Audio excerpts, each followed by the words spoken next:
Hey YouTube, DoomsRLC. I am here with another cracking open video. This one is going to be focused on mostly the racing champion stuff from late 90s, early 2000s. Is mostly these old school what they called stock rods line. They had a license with NASCAR, and then they would do a bunch of these, usually classic vehicles. In the liveries of the actual race cars at the time. So I got most of these single ones are the stock rods, and I got a couple. I got this. I got a box set back here and one regular hot rod release down here. But we'll just get into it. So I remember this is first. This is the 57 Chevy Bel Air. This is done in Terry Labonte's Kellogg's livery. He was, through the 90s when he was driving for Rick Hendrick, he was always always had a Kellogg's look on the car. Had some famous finishes. You know, if you saw the finish of I think it was the spring race at Bristol. No, it was one of the Bristol races in '95. I can't remember if it was the spring or the fall race, but Earnhardt ended up spinning him coming to the line. Terry still ended up winning, but the car was completely destroyed from the wreck there. This one is a 95. I threw the card away. I can't remember what year he ran a white scheme like this. It wasn't full-time. It was usually like, most of his schemes were this red and yellow look, but he had a few random ones that were like special looks, like this white one here. I don't know what year this one was. I threw the card over there. I should not have. That's all right. I'll have to look that up. But I don't get all the stock rods. I get mostly the ones that use like the Hot Rod Magazine tools of the car. So like this one's like the Dragster, the Pro Street 57 Chevy.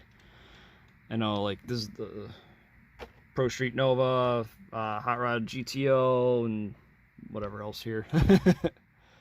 So that one is that for Terry Labonte.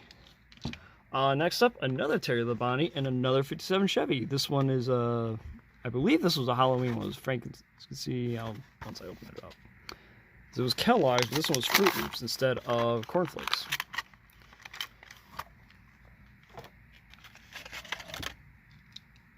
And there you go.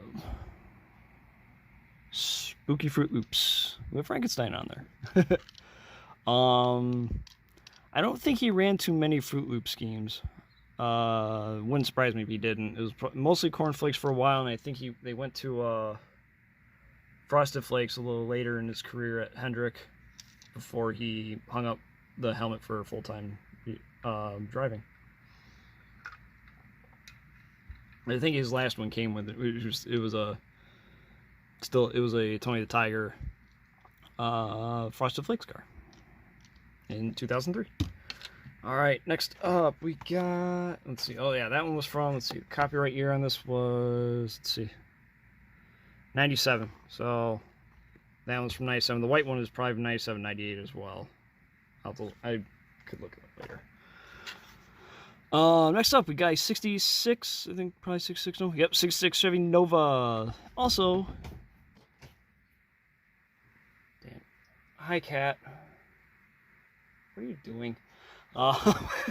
He climbed over the wall that kind of splits my basement here.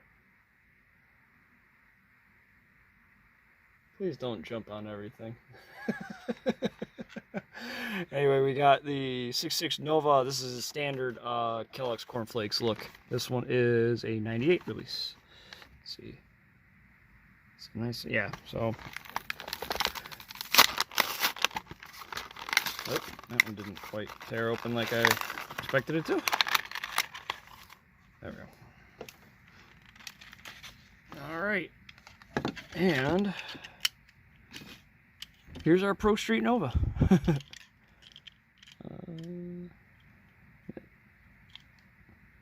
So, I always like the look of these things. I mean, I really didn't understand why they did these, other than, hey, it might attract some people to look. They never I remember some of my favorite drivers, like Dale Jarrett. They never did him on a hot rod casting. I don't know why. They did Bill Elliott when he was with McDonald's. They did. I don't know what other ones. They're all in my cases over there. Next up, we got the M&M's 66 GTO. I don't know. Now this is either Ernie Irvan or Ken Schrader. I think this is Ernie Irvan. I don't know when I get it open. Pretty sure this is an Ernie Irvan car. Oh yeah, that's definitely Ernie Irvan.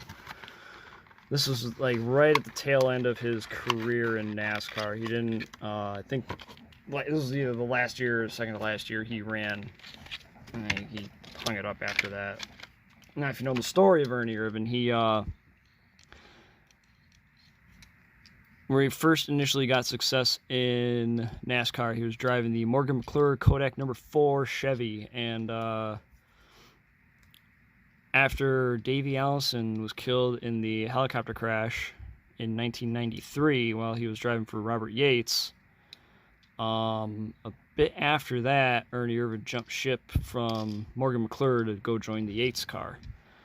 And from what I understand, that was a very ugly split between driver and owner. And yeah, but then later in '94, while he was in a dogfight with Dale Earnhardt for the championship, he ended up having a really bad wreck at Michigan during practice, driving that Haviland number 28, and he nearly died. It was, I think they gave him like a 10% chance to live through the night, and yeah, he got messed up pretty bad there. Really bad head injuries from that wreck, and ended up making a small comeback. He sat out most of '95, came at the end of '95, made a few starts. Then '96, Robert Yates started a second team, bumped Dale Jarrett over to that team, had Irvan take over the 28 again. He got 3 more wins, 2 in '96, 1 in '97, and then after that he was dropped from Yates, went to this, I forget who ran this car, and it was originally Skittles. It was originally Skittles colors the first year, and then they went to M&M's after that. I don't remember what year that was. I think it was in '98, and then he ran it for 2 or 3 seasons, and then he hung it up for good. All right, next we got the Ryder 50 for 55 Chevy Bel Air. This is a Kevin Schwanty, one of those probably more of a back market car. Or it might have been a Busch Series cars. They didn't do just the Cup Series. They did a lot of Busch Series schemes as well. As I know, there's a few Mark Martin number 60 car Winn-Dixie ones that were done from the line. So this might not have been a Cup car. This might have been a Busch Series car. But again, being the Hot Rod 55 Chevy, I wanted it. And a lot of these, you can get a lot of these really, really cheap anymore. It's like they were always high production, like 20,000 or so, but they, like, everyone collected them, and they were all never opened, practically. And a lot of NASCAR just oversaturated the market, and yeah, I mean, even these racing champions, the quality is hit and miss. Sometimes good, sometimes bad. There's a lot of, I explained in a prior video that there's a lot of metal fatigue in the line, where the bodies are just starting to crumble apart anymore.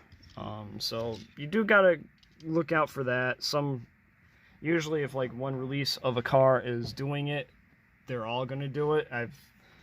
But haven't seen too much with these ones.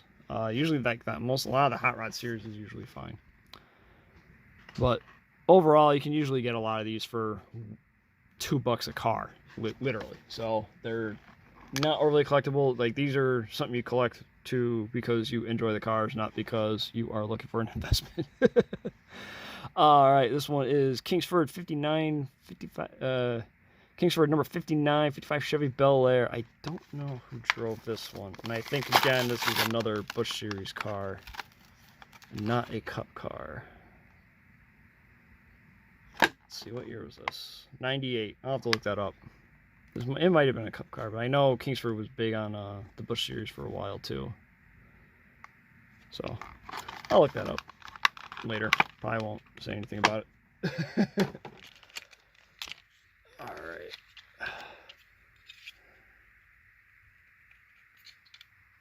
Wheels are good. Wheels are good. And there we go. All right. Next up, we got probably this was the most, I guess you could say, recent car that they did when they did these stock rods. This is number 4. 96 Camaro Kodak. This is, Morgan McClure Kodak sponsored that car for a long time, pretty much until they went bankrupt. So this was all. There was always some sort of. I saw these Kodak cars everywhere here because I'm from Rochester, New York, so that's where Kodak originated. So it was a huge thing around here. And I'm sure for them it was awesome seeing the success Ernie Irvin, and then later Sterling Marlin was getting in the car. But after that, outside of a win from Bobby Hamilton, I think it was at Martinsville in 98, 99, around there, they basically became nothing after that. So this is also 98 release. This should be a, yeah, it's Bobby Hamilton. Yeah, at this point, Sterling Marlin had jumped to Felix Sabates to the Sabco team, taking over the 40 car, where Kyle Petty made his mark in the early 90s. And yeah. So I think a lot of the Kodak ones I'll end up trying to get eventually too, even if they're not like the hot rod castings, just because sentimental local stuff. Alright, next up we got, Ken Schrader's number 3369 Camaro. Why does it say Schrader? Because this was the Skull Bandit car, and considering these were classified as toys, you can't put, you see it nowadays too, even with some of the beer sponsors, you can't advertise that stuff to kids, so they just put the drivers' names on the cars in place, or the team stuff. I've seen some of the number 2 cars, usually sometimes marked as Penske or whoever's driving it, and all that. So, hey guys. All right. And this one, you can see in the white that the paint is starting to crack. That is common with the with these older Racing Champions releases. Excuse me. I see that a lot on a lot of the hot rod ones I have, and it's not anything necessarily environmental that causes it. It just happens over time. This does not necessarily mean the metal is cracking and falling apart underneath the paint. It's just the paint is cracking.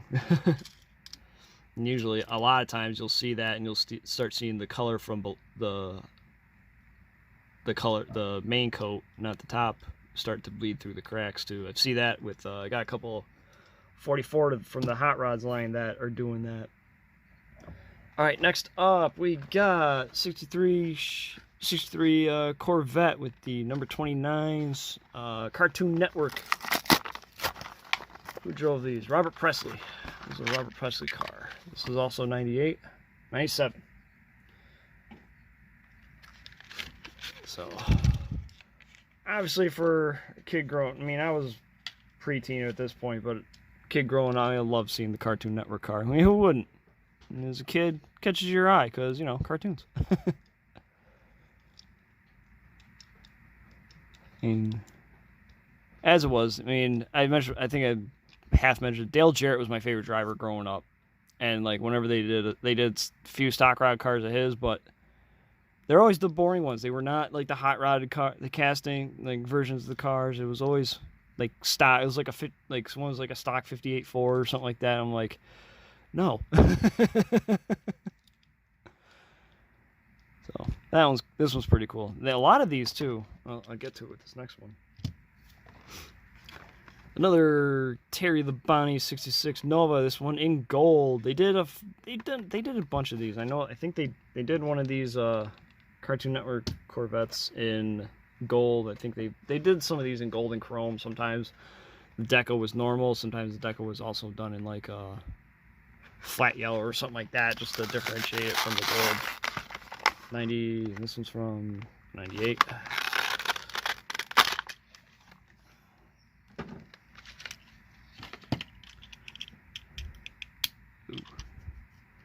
There you have it. Nice gold car. Imagine trying to race a car like this on a track. Thing would be shining all over the place, blind everyone. Alright, next up, we'll go finish off the stock rods here. We have number 94 McDonald's 68 Ford Mustang. This is when Bill Elliott was running his own team back in the 90s. This one's from 99. Second to last year, he ran his own car. He never ended up winning when he was driving for himself. He had set, from what looking back, I guess he had a bunch of runs where he could have won. I mean, he was always he was always a factor at the like Daytona and Talladega. I mean, but never ended up getting that win driving for himself. So wait, is that metal base? No, plastic. I think it's plastic. Yeah, that's plastic base. It's just really shiny red, surprisingly. So, I always liked this Racing Champion 68 Shelby. I have one in from the time it was yellow with green flames on it. I love that. It was probably my favorite. Like of all the Racing Champions cars I had from the time, that was probably my favorite one I had. All right, next up, another McDonald's 94 68 Mustang. This one's got Reese's on the back there. This is 97, so this is before, right, the year before that one. They did a lot. Bill Elliott ones that they did of these stock rods were always awesome. They did a really nice job. They did a lot of them. I think this, outside of maybe the Terry Labonte cars, I got a few others I had opened before, but they did a lot of Bill Elliott ones of the McDonald's car. So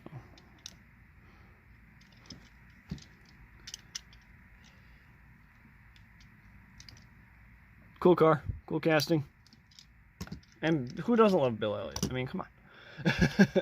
All right, we will move on. Shoulder hurts. To these. This is Classified Classics. Basically, this is the hot rod one. The hot rod casting, anyway. It wasn't necessarily from the hot rod series. So I wonder how many of these are actually the hot rod casting. So I don't know. I'd have to look that up. I really don't know. All right. Anyway, we'll open her up. 70 Chevelle.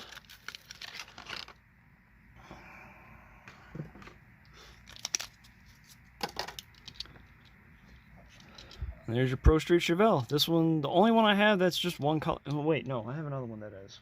I think it's in red, and it's got the 50th anniversary Hot Rod Magazine logo on it. But there you have it. All right, next we will break into the box here. So I picked this up from local toy show back in March, and I think it was not even $10 to get this thing. Like I said, the Racing Champion stuff it doesn't draw a crowd. It doesn't. it's one of those things you truly collect them because you like them, not because you are going to get any huge fancy return on them. Break into it, and I wanted this set because I really want 4 of the cars. The 58 Impala in here is just kind of a little bonus, as well as those 2 little mini ones. And I didn't realize this is actually sealed to the cardboard in here. Come on. There we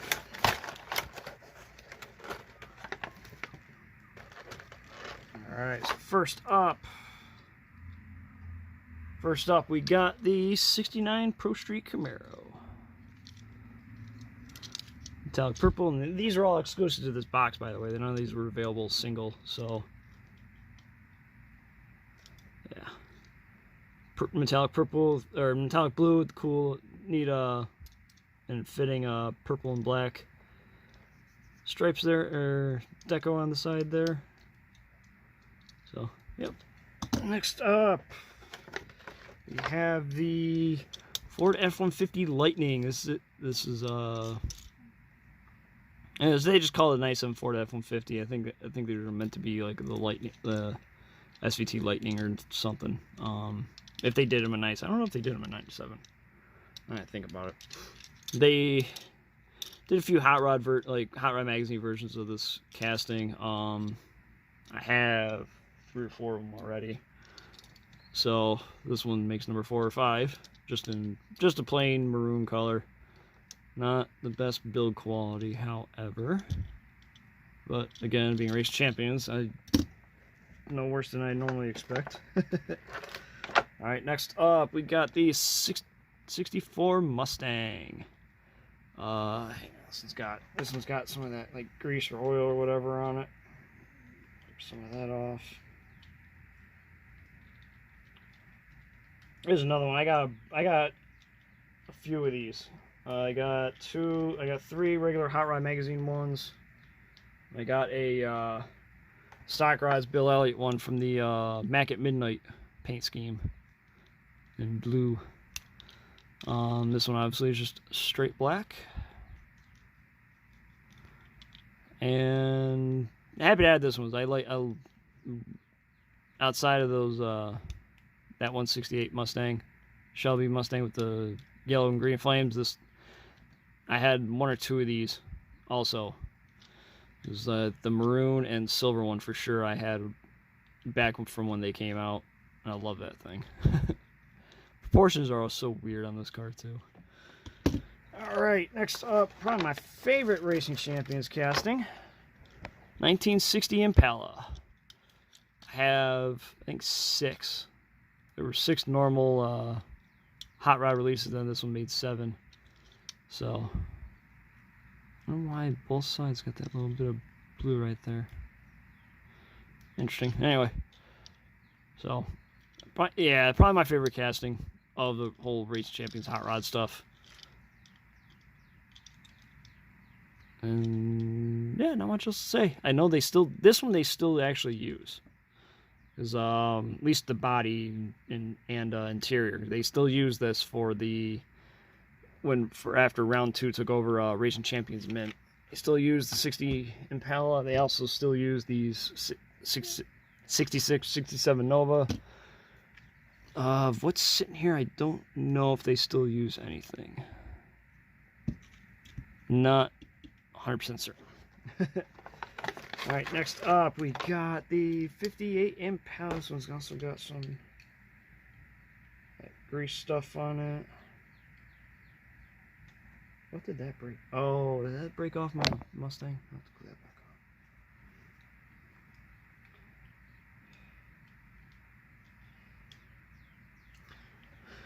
back on. Alright, 58 Impala.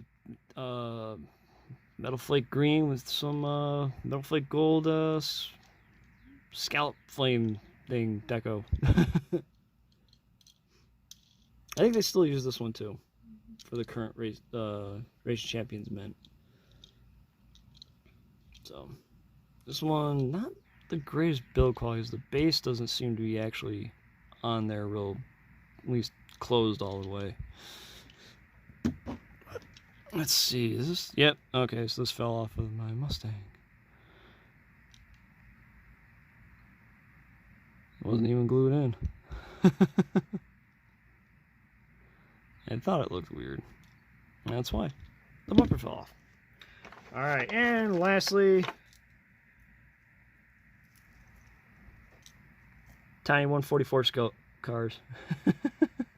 144.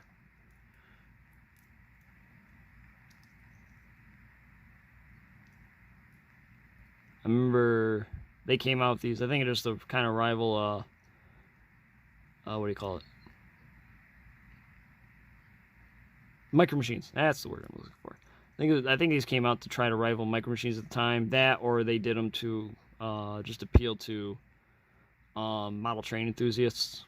Not sure which. I know. I remember seeing them in stores back when these came out over 20 years ago. Whoa, crap. All right. And that is that. Let me know what you think. Which one was your favorite of what I opened up here? Definitely, I'm obviously partial to the 60 Impala, but how can you not love Bill Elliott 94? Maybe you fancy the Taylor Bonnie 57s. I don't know. What do you think? Please like, comment, subscribe. Thank you for watching. Hope you enjoy my rambling when I do this, and have a good one. See ya.